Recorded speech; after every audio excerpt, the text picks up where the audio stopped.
Hello there! Let's build a website fast with Hostinger's AI Builder.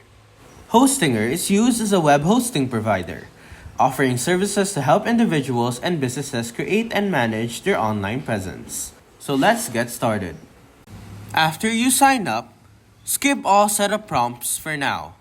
Just click the Hostinger logo to reach your dashboard fast. A common mistake is people waste time on setup surveys. You can actually do them later.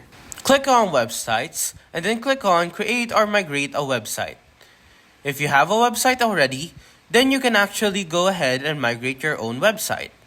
But since we don't have a website right now, we're going to click Start Now and then Create a new website.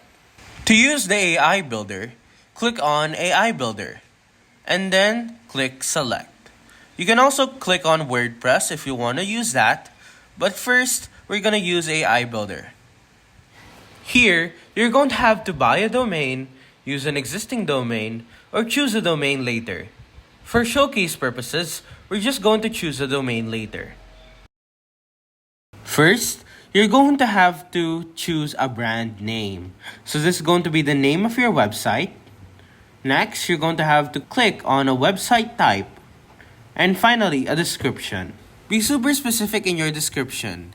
Say, I want a blue tech blog with gaming news, instead of just a blog. Here's a tip. Mention colors, styles, and features you want.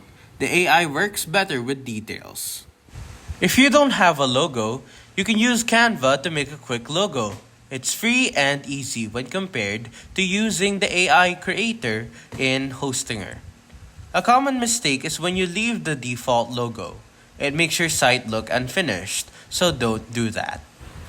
If you plan to have a shop in your website, Hostinger has a default option, but you can also delete it if you don't want it. But if you do, start with 5 to 10 products. Too many empty items look bad. A common mistake is you forget your shipping rates. Customers will abandon carts if shipping costs aren't clear. Don't forget to preview your site for mobile. But after you've done so, you can finally publish your website. Click on Go Live, then Go Live again, and finally your site is live. Congrats! All of the different buttons and input boxes work here. So you just need to drag and drop them, and then they will work. Make sure to link your email though, so that when people send emails, they will be directed to the one that you put in. That's it. Thank you for watching. Please like and subscribe.